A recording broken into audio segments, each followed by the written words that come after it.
వైఫల్యాలను కప్పిపుచ్చుకోవడం కోసమే అల్లు అర్జున్ను టార్గెట్ చేస్తున్నారని బీజేపీ ఎంపీ డీకే అరుణ విమర్శించారు. రాష్ట్రంలో బౌన్సర్లను పెట్టుకుని తిరిగిన ఏకైక రాజకీయ నాయకుడు రేవంత్ రెడ్డి అని, సీఎం కాకముందు ఆయన బౌన్సర్లను పెట్టుకుని తిరగలేదా అని నిలదీశారు ఆమె. ఇప్పటికే రియల్ ఎస్టేట్ కుదేలైందని, సినీ ఇండస్ట్రీ ఇక్కడి నుంచి పంపించే కుట్ర జరుగుతుంది అంటున్న డీకే అరుణతో మా correspondent Mahesh Reddy face to face. BJP జాతీయ ఉపాధ్యక్షురాలు, బీజేపీ మహబూబ్నగర్ ఎంపీ డీకే అరుణ గారు ఉన్నారు. తాజా రాజకీయ పరిస్థితులు కావచ్చు, అదేవిధంగా అల్లు అర్జున్ విషయంలో కావచ్చు, అమిత్ షా అంబేద్కర్ పైన చేసినటువంటి కామెంట్స్ విషయంలో కావచ్చు, వారి యొక్క స్పందన ఏంటో వారి మాటల్లో తెలుసుకున్నటువంటి ప్రయత్నం చేద్దాం. మేడం చెప్పండి, ఈరోజు అల్లు అర్జున్ని విచారణకు పిలిచినటువంటి నేపథ్యం, దీనిపైన అల్లు అర్జున్ ఎపిసోడ్ పైన బీజేపీ ఏమనుకుంటుంది? ఇది కేవలము రాజకీయంగా ఈ రాష్ట్ర ప్రభుత్వం తమ ఇచ్చిన హామీలన్నింటినీ కూడా నెరవేర్చలేక ప్రజల దృష్టిని దానిపై నుంచి పక్కకు మళ్లించడానికి ఇటువంటి విషయాలను ముందుకు తీసుకొస్తుంది.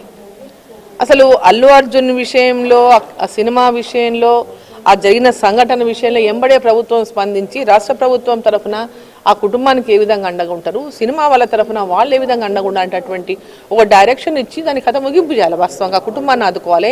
హాస్పిటల్లో చికిత్స పొందుతున్నటువంటి ఆ అబ్బాయిని పూర్తి చికిత్స అందియాలి.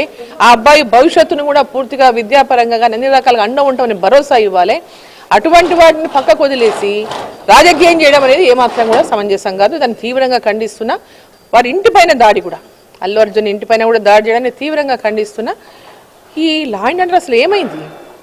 ఒక వాళ్ళ ఇంట్లో ఆ విధమైనటువంటి దాడి జరిగినప్పుడు, ఇంటి మీదకి పోయి దాడి చేసినప్పుడు భార్య పిల్లలతో ఇల్లు వదిలిపెట్టిపోయేటటువంటి పరిస్థితి తీసుకొచ్చిందంటే అసలు ఏం జరుగుతుంది? పిల్లలను తీసుకొని ఇల్లు వదిలిపెట్టిపోయేటటువంటి పరిస్థితి తీసుకొచ్చిందంటే ఎంత భయభ్రాంతులకు గురి చేస్తున్నారు. ఇది అంటే ఇది అసలు ఏంది? ఇదంతా ఏం రాజకీయం ఇది? అంటే మేడం, ఇంకొక విషయం ప్రధానంగా ఏంటి అంటే, అసెంబ్లీలో కూడా ఈ విషయంపైన చర్చ జరిగింది. ఈ సందర్భంగా రేవంత్ రెడ్డి కొన్ని కీలకమైనటువంటి వ్యాఖ్యలు చేసినటువంటి నేపథ్యం, కొన్ని రాజకీయ పార్టీలు కూడా దీన్ని రాజకీయం చేస్తున్నాయి, కావాలనే అపఖ్యాతి పాలు చేసేందుకు కుట్ర చేస్తున్నాయని చెప్పేసి కూడా మాట్లాడినట్టున్నారు. ఇది అపఖ్యాతి చేయడం అనేది కాదు, రాజకీయంగా టర్న్ చేసినారు దీన్ని. ఆ ఇన్సిడెంట్ని పొలిటికల్ టర్న్ చేసి రేవంత్ రెడ్డి గారు తన ఫెయిల్యూర్స్ అన్నిటిని కూడా కప్పిపుచ్చుకోవడానికి ఒక సినిమా హీరోని ఎన్నుకున్నాడు, ఓ సినిమా హీరోని ఎంచుకున్నాడు. సో ఈరోజు ఇప్పుడు సినిమా అనేది ఒక ఎంటర్టైన్మెంట్, దాంట్లో మనం కూడా అనేక సార్లు మాట్లాడుతుంటాం, సినిమాల ద్వారా ఒక మంచి సందేశం ఉండాలనేది ఎవరైనా కోరుకుంటారు, మంచి సందేశం ఉండాలని. సరే, ఈరోజు సినిమా స్టార్లు, సినిమా ఇండస్ట్రీ, దట్స్ ఆల్. ఎవరి ఇష్టం ఉంటే సినిమాలకు పోతున్నాము, ఇష్టం లేకుంటే ఊరుకుంటున్నాము, అది వేరే విషయం. బట్ ఇక్కడ ఒక సినిమా నటుడిని అంతగా టార్గెట్ చేయాల్సినటువంటి అవసరం ఏమొచ్చిందో అర్థం కానిటువంటి విషయం ఇక్కడ.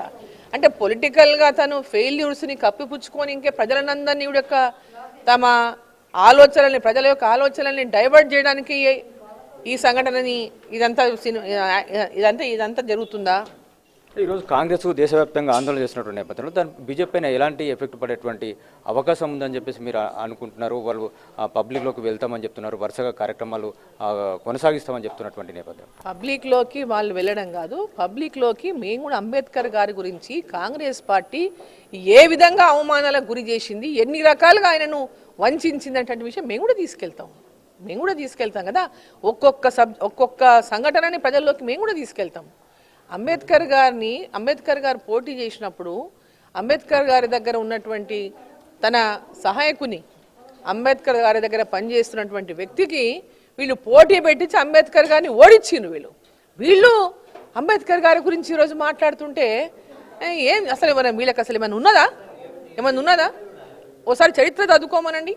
ఏ విధంగా కాంగ్రెస్ పార్టీ ఎన్ని అవమానాలు చేసింది అంబేద్కర్ గారిని. ఇది డీకే అరుణ గారు చెప్తున్నారు.